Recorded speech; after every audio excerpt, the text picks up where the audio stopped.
வணக்கம் நேயர்களே, 2 மணி செய்தி தொகுப்பை வழங்குவதற்காக நான் பாலா. செய்திகளை விரிவாக பார்ப்பதற்கு முன்பாக தலைப்புச் செய்திகள். வேலூரில் 30 ஆண்டுகளுக்கு பின் கரை புரண்டு ஓடும் பாலாறு. ஆபத்தை உணராமல் பாலத்தின் மீது நின்று பார்வையிடும் மக்கள்.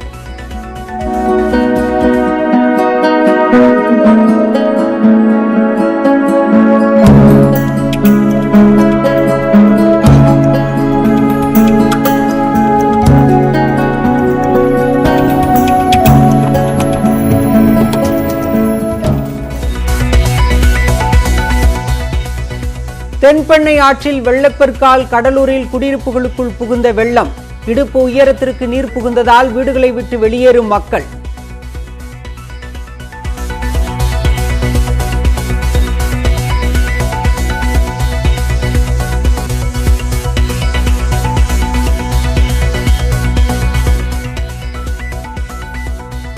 தமிழகத்தில் 5 நாட்களுக்கு கனமழை நீடிக்கும் என வானிலை மையம் தகவல்.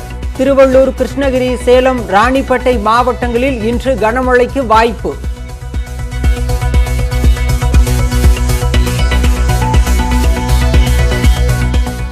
திருவள்ளூர் மாவட்டம் மணலி புதுநகரில் முதலமைச்சர் மு.க. ஸ்டாலின் ஆய்வு. மழைநீர் சூழ்ந்ததால் பாதிக்கப்பட்ட மக்களிடம் குறைகளை கேட்டறிந்தார்.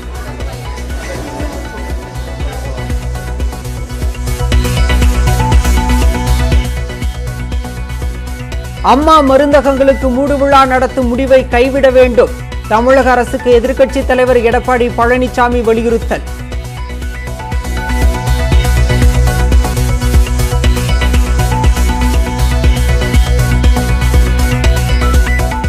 ஆரியபாளையம் பாலத்தை தொட்டபடி பாயும் வெள்ளம். புதுச்சேரி, விழுப்புரம் இடையே 2ஆம் நாளாக போக்குவரத்து முடக்கம்.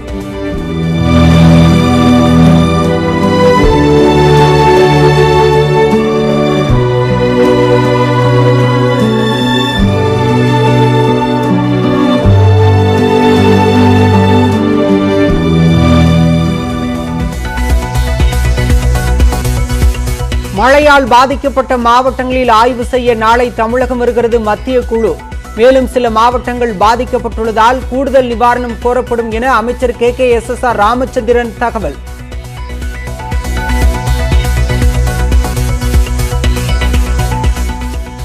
மதுரையில் அம்மா உணவகத்தின் பெயர் பலகையில் கருணாநிதியின் உருவப்படம் திமுக கட்சி பிரமுகர்கள் வைத்துள்ளதாக மாநகராட்சி ஆணையர் விளக்கம்.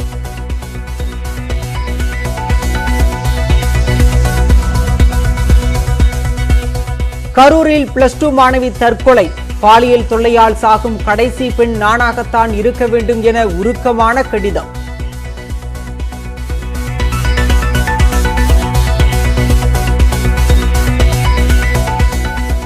சென்னை அருகே கணவரை உயிருடன் மண்ணில் புதைத்ததாக மனைவி மீது புகார்.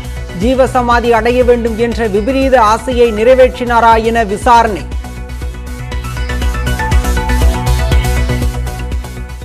உள் கர்நாடகம் மற்றும் அதனை ஒட்டியுள்ள பகுதிகளில் நிலவும் வளிமண்டல சுழற்சி காரணமாக தமிழகத்தில் 5 நாட்களுக்கு கனமழை தொடரும் என சென்னை வானிலை ஆய்வு மையம் தெரிவித்துள்ளது. திருவள்ளூர், ராணிப்பேட்டை, சேலம், கிருஷ்ணகிரி மாவட்டங்களில் ஓரிரு இடங்களில் இன்று இடிமின்னலுடன் கூடிய கனமழை பெய்யும் என கணிக்கப்பட்டுள்ளது. டெல்டா மாவட்டங்கள், வட தமிழகம் மற்றும் புதுச்சேரி, காரைக்கால் பகுதிகளில் அநேக இடங்களில் இடிமின்னலுடன் கூடிய மிதமான மழையும், தென் மாவட்டங்களில் அநேக இடங்களில் இடிமின்னலுடன் கூடிய லேசானது முதல் மிதமான மழையும் பெய்யக்கூடும் என வானிலை ஆய்வு மையம் தெரிவித்துள்ளது. சென்னையை பொறுத்தவரை அடுத்த 24 மணி நேரத்திற்கு வானம் பொதுவாக மேகமூட்டத்துடன் காணப்படும். நகரின் ஒரு சில இடங்களில் இடிமின்னலுடன் கூடிய லேசானது முதல் மிதமான மழை பெய்யக்கூடும். கடந்த 24 மணி நேரத்தில் அதிகபட்சமாக திருப்புவனம், ஜமுனாமரத்தூரில் தலா 7 சென்டிமீட்டர் மழை பதிவாகியுள்ளது. மீனவர்களுக்கான எச்சரிக்கை எதுவும் விடுக்கப்படவில்லை.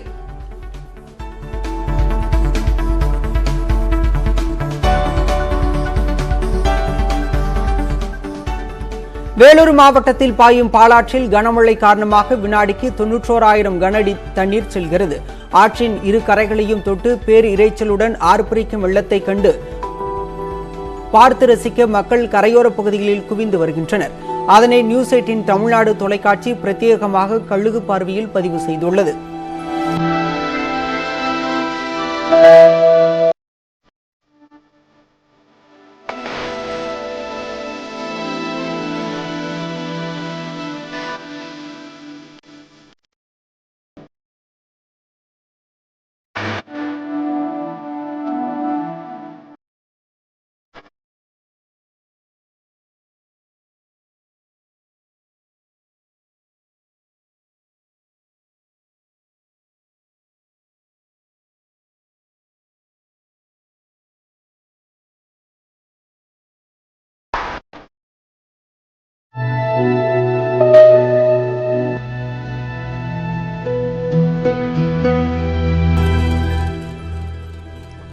விழுப்புரம் மாவட்டம் சாத்தனூர் அணையிலிருந்து வினாடிக்கு 44,000 கனஅடி தண்ணீர் திறக்கப்படுவதால் தென்பெண்ணை ஆற்றில் வெள்ளப்பெருக்கு ஏற்பட்டுள்ளது. ஆர்ப்பரித்து செல்லும் தண்ணீரால் எலிஸ் சத்திரம் மற்றும் தலவானூர் அணைக்கட்டு சேதமடைந்ததால் ஆற்று நீர் முழுவதும் கடலுக்கு செல்வதை நியூஸ் 18 தமிழ்நாடு கழுகு பார்வையில் பதிவு செய்துள்ளது.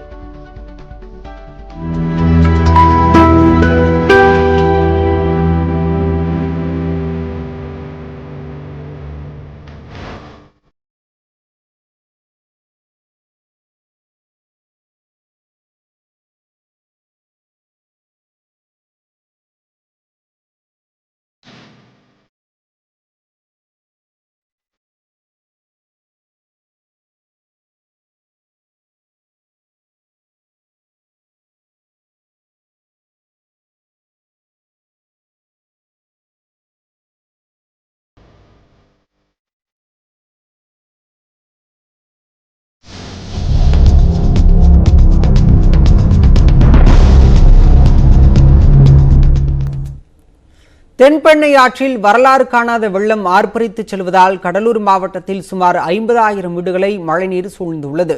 தொடர் கனமழை காரணமாக சாத்தனூர் அணையிலிருந்து வெளியேற்றப்படும் தண்ணீரின் அளவு அதிகரிக்கப்பட்டுள்ளது.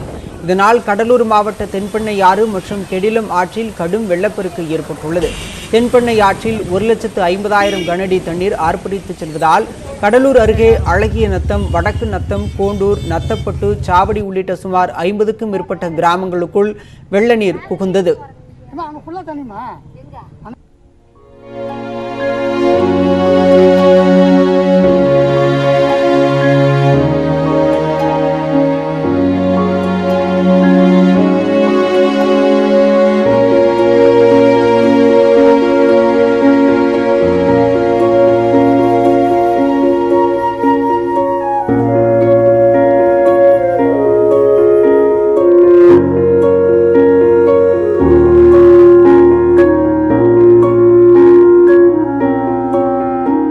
பெண்ணையாத்துல தண்ணி பாலம் உடஞ்சி தண்ணி அதிகமாக வரதுனால எங்களால் வீட்டுக்குள்ளே யாரும் இருக்க முடியல.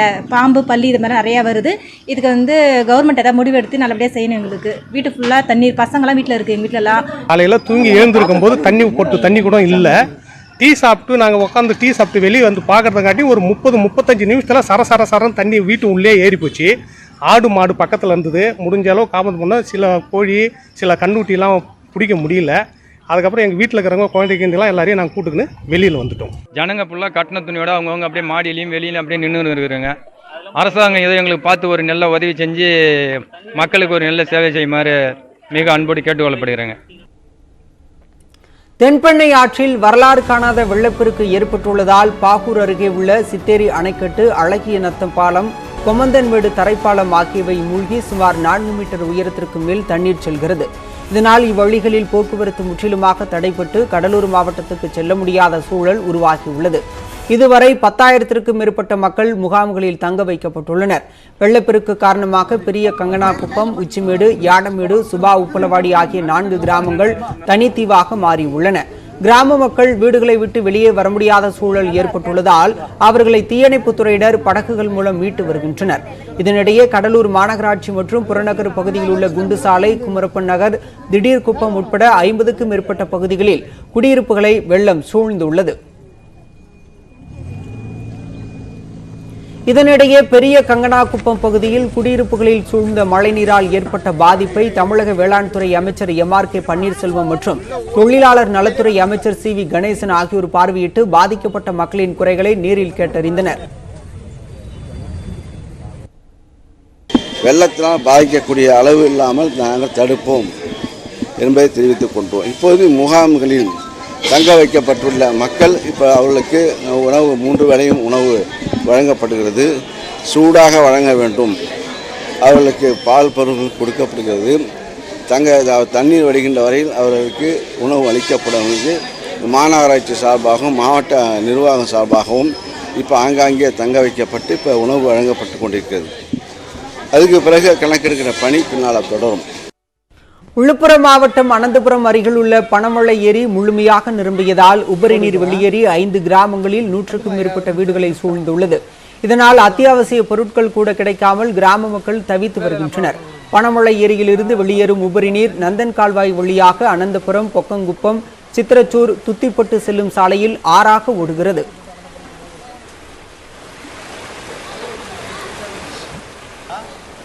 இது ஒவ்வொரு நேரங்களும் மழை பெய்யும் பொழுதும் அதுபோல் பார்த்திங்கன்னா பள்ளி குழந்தைகள், ஏன்னா ஹையர் செகண்டரி ஸ்கூல் இதை தாண்டி பள்ளி மாணவர்கள் செல்ல வேண்டும். ஆகவே இது அடிக்கடி இப்போ ஒரு வாரமாக இந்த மழை தண்ணீர் செல்வதால் பள்ளிகளுக்கு விடுமுறை அளிக்கப்படுகிறது. இதனால் பள்ளி மாணவர்களுடைய கல்வியும் பாதிக்கப்படுகிறது. ஆகவே இதை நம்முடைய மாவட்ட நிர்வாகம் மட்டுமல்ல, நம்முடைய அரசு தலையிட்டு இதை உரிய நடவடிக்கை எடுக்கும்படி நாங்கள் கேட்டுக்கொள்கிறோம். நேற்று பார்த்தீங்கன்னா ரொம்ப அதிகமாக இருந்துச்சு. யாருமே வெளியே வர முடியல. அவங்களுடைய வாழ்க்கை பார்த்தீங்கன்னா ஒரு காய்கறி வாங்குவோம், பால் பாக்கெட் வாங்குவோம், குழந்தைங்களாம் ரொம்ப அவஸ்தப்பட்டிருந்தாங்க. அந்த இடத்துல நேற்று கூட பார்த்தீங்கன்னா ஒருத்தர் அடித்து செல்லப்பட்டார். அது மட்டும் இல்லாமல் ஒரு 3 கிராமம் பார்த்தீங்கன்னா வெளியே வர முடியாத சுற்றிக்கிட்டு தான் வந்திருந்தாங்க. அந்த சுற்றிக்கிட்டு வர முடியாத அந்த அனந்தபுரம் இருக்கிற ரோடு எல்லாமே துண்டிக்கப்பட்டிருந்தது. தண்ணி எல்லாமே ஃபுல்லாக போய்கிட்டு இருந்தது. அனந்தபுரம் கிராமமே பார்த்தீங்கன்னா எல்லா ரோடும் கட்டாகி எந்த பக்கமும் பஸ் போக்குவரத்து எல்லாமே வராமல் இருந்தது. அது மட்டும் இல்லாமல் சித்திரசூர், துத்திப்பட்டு, பொன்னகுப்பம் கிராமம் வெளியே வர முடியல. திருவள்ளூர் அருகே கொசஸ்தலை ஆற்றில் ஏற்பட்ட காட்டாற்று வெள்ளத்தால் 3 கிராமங்களை வெள்ள நீர் சூழ்ந்துள்ளது. எல்லப்பன் நாயுடுபேட்டை, புதூர், காந்தி கிராமம் பகுதிகளில் இடுப்பளவிற்கு சூழ்ந்த தண்ணீரால் மக்கள் இரவில் தூக்கமின்றி கை குழந்தைகளுடன் பாலுக்காக தவித்து வருகின்றனர். ஆடு மாடுகள் கொள்ளிகளுடன் மேடான பகுதிகளில் சிலர் தற்காலிகமாக கூடாரம் அமைத்து தங்கியுள்ளனர். இதுவரை எந்த அதிகாரிகளும் தங்கள் பகுதியை பார்வையிடவில்லை என்று மக்கள் குற்றம் சாட்டியுள்ளனர். மயிலாடுதுறை மாவட்டம் சீர்காழி, பச்சை பெருமாநல்லூர், ஓதவந்தன்குடி, காட்டூர் உள்ளிட்ட பகுதிகளில் அண்மையில் பெய்த கனமழை காரணமாக சுமார் 1000 ஏக்கர் பரப்பளவிலான சம்பா பயிர்கள் மழைநீரில் மூழ்கின. விளைநிலங்களில் தேங்கியுள்ள வெள்ளநீர் வடிய வழியில்லாததால் பயிர்கள் அழுகி வருவதாகவும் இதனால் ஏக்கருக்கு 35,000 ரூபாய் வரை இழப்பு ஏற்பட்டுள்ளதாகவும் விவசாயிகள் வேதனை தெரிவித்துள்ளனர். பாதிக்கப்பட்ட பயிர்களுக்கு அரசு உடனடியாக நிவாரண நிதி வழங்க வேண்டும் என அவர்கள் கோரிக்கை விடுத்துள்ளனர்.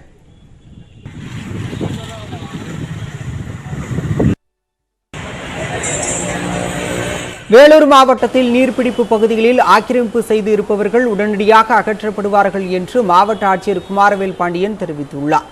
வேலூரில் மழையால் பாதிக்கப்பட்ட இடங்களை ஆய்வு செய்த பின்னர் செய்தியாளர்களிடம் பேசிய அவர், பொதுமக்கள் ஆறுகள், ஏரிகளில் குளிக்கவோ வேடிக்கை பார்க்கவோ கூடாது என்று வேண்டுகோள் விடுத்தார். அனைத்து இந்த நீர்வழி தடங்களும் அந்த ஆக்கிரமிப்புகளிலிருந்து படிப்படியாக விடுவிக்கப்பட்டு கொண்டிருக்கின்றது. அந்த பணி தொடர்ந்து நடைபெற்று கொண்டிருக்கும். இப்பொழுது இந்த ஏரி, கழிஞ்சூர் மற்றும் காட்பாடி ஏரியிலிருந்து வரக்கூடிய நீர் இந்த தெருக்கள் வழியாக வந்து கொண்டிருக்கிறது. இது இன்னும் ஓரிரு நாட்களில் இந்த அளவு குறைந்துவிடும், மழை நின்றுவிட்ட காரணத்தால். அதேபோல் இதில் கீழ்ப்பகுதிகளிலும் இருக்கக்கூடிய ஆக்கிரமிப்புகள் அகற்றப்படும் என்பதையும் தெரிவித்துக் கொள்கிறோம். கொசஸ்தலை ஆற்றில் வெள்ளப்பெருக்கு காரணமாக திருவள்ளூர் மாவட்டம் மணலி அருகே பல ஏக்கரில் நெல் வயல்கள் மற்றும் வாழைத்தோப்புகளை மழைநீர் சூழ்ந்துள்ளது. இதேபோல மணலி தொழிற்பேட்டையிலும் மழைநீர் தேங்கியிருப்பதால் பணிகள் பாதிக்கப்பட்டுள்ளன. 2 வாரங்களாக தேங்கி நிற்கும் மழைநீரை வெளியேற்ற நடவடிக்கை எடுக்க வேண்டும் என்று அப்பகுதி மக்கள் கோரிக்கை விடுத்துள்ளனர்.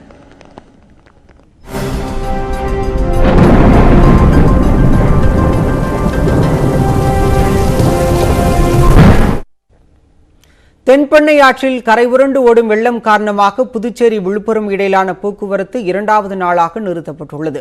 வீடூர் அணையிலிருந்து நேற்று 41,000 கனஅடி தண்ணீர் திறந்துவிடப்பட்டதால் தென்பெண்ணை ஆற்றில் வெள்ளம் கரை உருண்டு ஓடுகிறது. இதன் காரணமாக புதுச்சேரி, விழுப்புரம் தேசிய நெடுஞ்சாலையில் உள்ள ஆரியபாளையம் மேம்பாலத்தின் மேலே 4 அடி தூரத்திற்கு தண்ணீர் ஓடியதால் அந்த சாலை மூடப்பட்டது. நேற்று மதியம் 12 மணிக்கு மூடப்பட்ட சாலை இன்றும் திறக்கப்படவில்லை. தற்போது 30,000 கன அடி தண்ணீர் மட்டுமே திறந்துவிடப்படுவதால் மேம்பாலத்திற்கு சற்று கீழே வெள்ள நீர் ஓடிக்கொண்டிருக்கிறது. ஆனாலும் பாலத்தின் உறுதித்தன்மையை தெரிந்த பிறகுதான் போக்குவரத்திற்கு அனுமதி அளிக்கப்படும் என பொதுப்பணித்துறை அதிகாரிகள் தெரிவித்துள்ளனர். குறைந்தபட்சம் மேலும் 2 நாட்களுக்காவது போக்குவரத்து அனுமதிக்கப்படாது என கூறப்படுகிறது.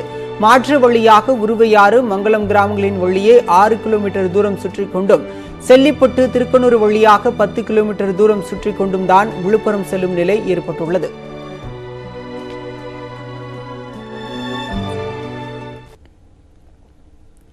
சென்னையை அடுத்த மணலி, புதுநகர் பகுதிகளில் ஏற்பட்டுள்ள மழை பாதிப்புகளை முதலமைச்சர் மு க ஸ்டாலின் ஆய்வு செய்தார். கொசஸ்தலை ஆற்றில் ஏற்பட்டுள்ள வெள்ளப்பெருக்கு காரணமாக மணலி, புதுநகர் மற்றும் அதனை சுற்றியுள்ள அம்மன் நகர், ஜெனிஃபர் நகர் உள்ளிட்ட பகுதிகளை வெள்ள நீர் சூழ்ந்துள்ளது. அங்கு தாழ்வான பகுதிகளில் வசிக்கும் மக்கள் முகாம்களுக்கு மாற்றப்பட்டுள்ளனர். இந்நிலையில் கொசஸ்தலை ஆற்றின் கரையோரம் உள்ள பகுதிகளில் முதலமைச்சர் மு க ஸ்டாலின் ஆய்வு செய்தார். பாதிக்கப்பட்டவர்களுக்கு ஆறுதல் கூறிய முதலமைச்சர் அவர்களின் குறைகளையும் கேட்டறிந்தார். தொடர்ந்து பொதுமக்களிடமிருந்து கோரிக்கை மனுக்களையும் பெற்றுக்கொண்டதோடு செல்ஃபியும் எடுத்துக்கொண்டார். மழைநீரை அகற்றும் பணிகளை விரைவுபடுத்துமாறு அதிகாரிகளுக்கு முதலமைச்சர் அறிவுறுத்தினார்.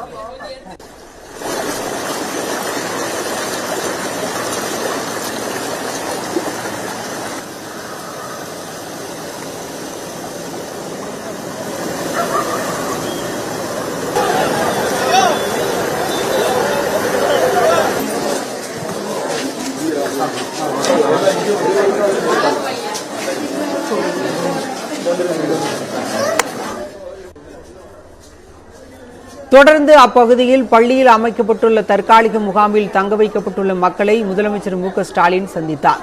அப்போது அவர்களுக்கான அடிப்படை வசதிகள் செய்து கொடுக்கப்பட்டுள்ளனவா, உணவுப் பொருட்கள் போன்றவை தடையின்றி கிடைக்கின்றனவா என கேட்டறிந்தார். முகாம்களில் உள்ளவர்களுக்கு ரொட்டி உள்ளிட்ட பொருட்களையும் வழங்கினார். அப்போது முதலமைச்சருடன் அமைச்சர்கள் KN நேரு, சேகர்பாபு மற்றும் சென்னை மாநகராட்சி ஆணையர் ககன்தீப் சிங் பேடி ஆகியோர் உடனிருந்தனர்.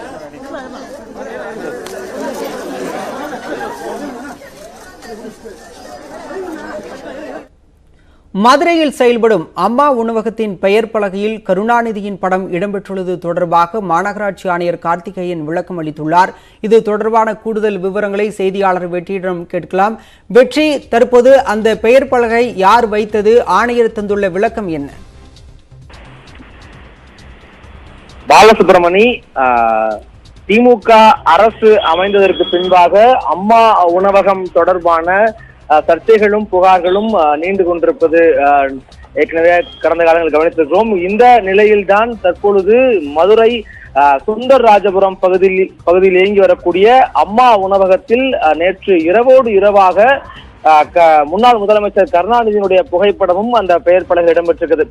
இந்த அம்மா உணவகத்தை பொறுத்த வரைக்கும் இது கடந்த 2015 மே மாதம் 24ஆம் தேதி முன்னாள் முதலமைச்சர் ஜெயலலிதா அவர்களால் திறந்து வைக்கப்பட்டது.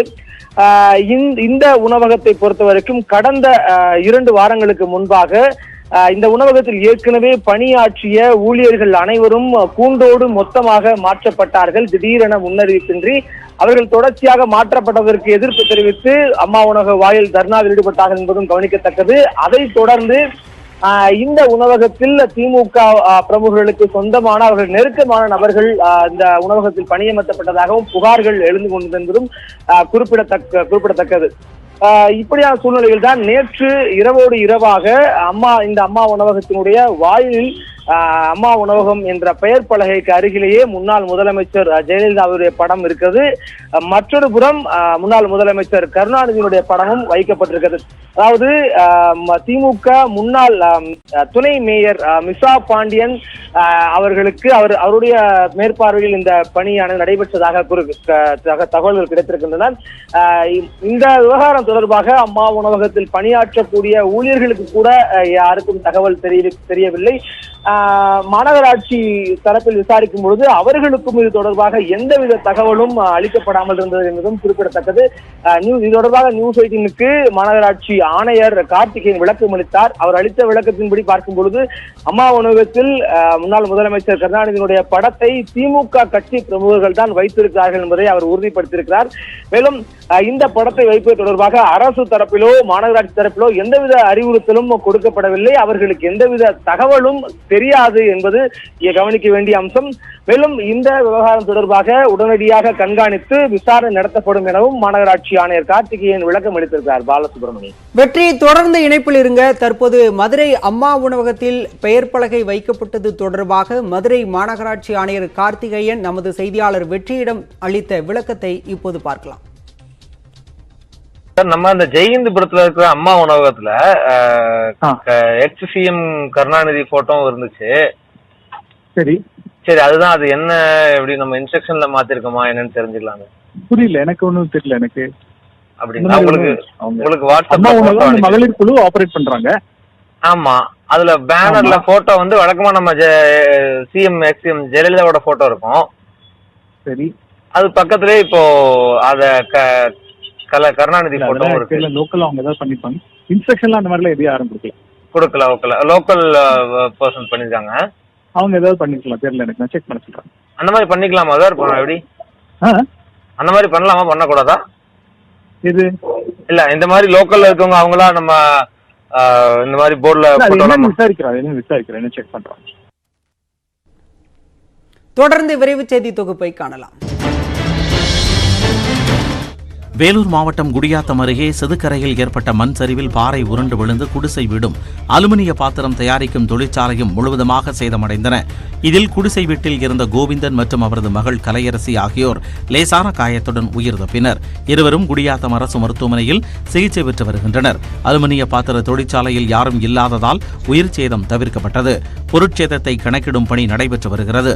இதுகுறித்து குடியாத்தம் வருவாய்த்துறையினர் மற்றும் காவல்துறையினர் விசாரணை மேற்கொண்டு வருகின்றனர். தமிழக காவிரி நீர்பிடிப்பு பகுதிகளில் பெய்யும் கனமழையின் காரணமாக ஒகேனக்கல் காவிரி ஆற்றில் வினாடிக்கு 70,000 கனஅடி நீர் வந்து கொண்டிருக்கிறது. தருமபுரி மாவட்டம் அஞ்சட்டி, நாற்றம்பாளையம், கேரட்டி, பில்லிகுண்டுலு உள்ளிட்ட பகுதிகளில் கனமழை பெய்து வருகிறது. இதேபோல காவிரியின் கிளை நதியான தொட்டல்லா ஆற்றில் நீர்வரத்து அதிகரித்துள்ளது. அது மட்டுமின்றி கர்நாடகாவில் உள்ள கபினி, KRS அணைகளிலிருந்து தமிழகத்திற்கு 25,000 கனஅடி நீர் திறக்கப்பட்டுள்ளது. இதன் காரணமாக ஒகேனக்கல்லில் நேற்று 57,000 கனஅடியாக இருந்த நீர்வரத்து தற்போது 70,000 கனஅடியாக அதிகரித்துள்ளது. இதனால் அங்கு உள்ள அருவிகளே தெரியாத அளவுக்கு தண்ணீர் ஆர்ப்பரித்து கொட்டுகிறது. பரிசல் சவாரிக்கு தடை விதிக்கப்பட்டுள்ளது. அம்மா மருந்தகங்களுக்கு மூடு விழா நடத்தும் முடிவை திமுக அரசு கைவிட வேண்டும் என்றும், இல்லாவிட்டால் பாதிக்கப்படும் மக்கள் கொதித்தெழுவார்கள் எனவும் சட்டமன்ற எதிர்க்கட்சித் தலைவர் எடப்பாடி பழனிசாமி எச்சரித்துள்ளார். இதுகுறித்து அவர் வெளியிட்டுள்ள அறிக்கையில், நிதி பற்றாக்குறை என கூறி அதிமுக அரசால் கொண்டுவரப்பட்ட மக்கள் நலத்திட்டங்களுக்கு திமுக அரசு மூடு விழா நடத்துவதாக குற்றம் சாட்டியுள்ளார். அம்மா உணவகத்தில் பணியாளர்களை குறைத்தல், உணவுப் பொருட்களை குறைவாக வழங்குதல் போன்ற செயல்களில் திமுக அரசு ஈடுபட்டு வருவதாகவும் கூறியுள்ளார். அம்மா சிமெண்ட் வலிமை சிமெண்ட் ஆனதாகவும், அம்மா நடமாடும் மருத்துவமனைகள் இல்லம் தேடி மருத்துவம் என பெயர் மாற்றம் பெற்றுள்ளதாகவும் சுட்டிக்காட்டியுள்ளார். தற்பொழுது அம்மா மருந்தகத்தை மூட நிதி பற்றாக்குறை என காரணம் கூறும் திமுக அரசு நிதி ஆதாரத்தை பெருக்கமைத்த வல்லுநர்கள் குழுக்கள் என்ன செய்கின்றன எனவும் கேள்வி எழுப்பியுள்ளார். சேலம் மாவட்டம் ஆத்தூர் மற்றும் அதன் சுற்றுவட்டார பகுதிகளில் பருத்தி செடிகளில் காய்கள் அழுகியதால் விவசாயிகள் வேதனை அடைந்துள்ளனர். தலைவாசல், வீரகனூர், ஆணையம்பட்டி, தம்மம்பட்டி, கெங்கவல்லி, ஊனத்தூர் உள்ளிட்ட பகுதிகளில் ஆயிரக்கணக்கான ஏக்கர் பரப்பளவில் மானாவாரி பயிரான பருத்தியை விவசாயிகள் சாகுபடி செய்துள்ளனர். ஆடிப்பட்டத்தில் நடவு செய்யப்பட்ட இந்த பருத்தியானது தற்போது வெடித்து அறுவடைக்கு தயாராக இருந்த நிலையில் தொடர்ச்சியாக மழை பெய்தது. இதனால் வேரோடு செடிகள் அழுகத் தொடங்கியுள்ளதால் ஏக்கருக்கு 35,000 ரூபாய் வரை இழப்பு ஏற்பட்டுள்ளதாக விவசாயிகள் கூறியுள்ளனர். நிறைய நஷ்டப்பட்டுக்கிறோம். ஆறு குளமெல்லாம் தண்ணி நம்பி எங்க வயலெல்லாம் இப்படி சேதாரம் ஆயிருக்குது. ஒரு ஆளுக்கு கூலி 200 ரூபா. 3 மாசம் வேலை செஞ்சு ஒன்றும் பலன் இல்லை. உரம் மூட்டை குறைக்கல. 1000, 1100 ஒரு ஏக்கருக்கு 7-8 மூட்டை போட்டிருக்கிறோம். மருந்து அடிச்சிருக்கிறோம். இதுக்கெல்லாம் ரொம்ப 1 லட்சம் ரூபாய்க்கு மேல ஆயிருக்குது. நாங்க பராமரிப்பு செஞ்சது இல்லாத எங்களுக்கு அரசு எங்களுக்கு இதை பார்த்து தக்க ஒரு ஏக்கருக்கு இவ்வளவுன்னு எங்களுக்கு நிவாரணம் கொடுக்கணும். கரூரில் பாலியல் தொந்தரவு காரணமாக 12ஆம் வகுப்பு மாணவி வீட்டில் தூக்கிட்டு தற்கொலை செய்து கொண்டார். கரூரைச் சேர்ந்த 17 வயது சிறுமி தனியார் பள்ளியில் 12ஆம் வகுப்பு படித்து வந்துள்ளார். நேற்று மாலை பள்ளியை விட்டு வீடு திரும்பிய மாணவி தனது அறையில் தூக்கிட்டு தற்கொலை செய்து கொண்டார். பின்னர் பணி முடித்துவிட்டு வீடு திரும்பிய சிறுமியின் தாயார் தூக்கில் தொங்கியவாறு மகள் சடலமாக இருப்பதைக் கண்டு அதிர்ச்சி அடைந்தார். இது தொடர்பாக மாணவியின் உறவினர் கரூர் வெங்கமேடு காவல் நிலைய போலீசாருக்கு தகவல் அளித்தனர். சம்பவ இடத்திற்கு வந்த போலீசார் மாணவியின் சடலத்தை மீட்டு பிரேத சோதனைக்காக கரூர் அரசு மருத்துவமனைக்கு அனுப்பி வைத்தனர். இதனிடையே தற்கொலை செய்வதற்கு முன்பாக மாணவி எழுதியதாக கூறப்படும் கடிதம் ஒன்று கைப்பற்றப்பட்டுள்ளது. அதில் செக்சுவல் ஹராஸ்மெண்டில் சாகர கடைசி பொண்ணு நானாகத்தான் இருக்கணும் என்றும், என்னை யார் இந்த முடிவை எடுக்க வச்சான்னு சொல்ல பயமா இருக்கு என்றும் கடிதத்தில் கூறப்பட்டுள்ளது. இந்த பூமியில் வாழறதுக்கு ஆசைப்பட்டேன், ஆனால் இப்போ பாதியிலேயே போறேன் என அதில் உருக்கத்துடன் கூறப்பட்டுள்ளது. இனி எந்த ஒரு பெண்ணும் என்ன மாதிரி சாகக்கூடாது என கடிதத்தில் மாணவி எழுதியுள்ளார். இதனிடையே மாணவி 10ஆம் வகுப்பு வரை படித்த பள்ளியிலும் மற்றும் தற்போது படித்து வந்த பள்ளியிலும் போலீசார் விசாரணை மேற்கொண்டு வருகின்றனர். பாலியல் தொந்தரவு ஏதேனும் இருந்தால் மாணவிகள் 144117 என்ற எண்ணை தொடர்பு கொண்டு புகார் தெரிவிக்கலாம். கொரோனா பெருந்தொற்றை வென்றெடுக்க தேசமே ஒன்றிணைந்துள்ள நிலையில் ஒருவரை ஒருவர் சார்ந்து வாழும் பாரம்பரிய வழக்கத்தை நம்முடைய மீண்டும் அது தோற்றுவித்திருக்கிறது. இதுபோல் கொரோனாவை ஒழிக்க மத்திய மாநில அரசுகள் அறிவித்துள்ள தடுப்பூசி நடவடிக்கைக்கு நாம் அனைவரும் ஒன்றுபட்டு ஒத்துழைக்க வேண்டும். அனைவரும் தடுப்பூசியை போடும் வரையில் எந்த தனியொரு நபருக்கும் கொரோனாவிலிருந்து பாதுகாப்பு கிடைக்காது என்பது நிதர்சனம். தடுப்பூசி ஒவ்வொரு இந்தியனுக்கும் கிடைக்க வேண்டிய உரிமை. அதை உறுதி செய்வதற்காக நியூஸ் 18 முன்னெடுப்பே சஞ்சீவனி விழிப்புணர்வு இயக்கம். இத்துடன் இந்த செய்தி தொகுப்பு நிறைவடைந்தது. அண்மை செய்திகளுக்காக இணைந்திருங்கள். இது நியூஸ் 18 தமிழ்நாடு.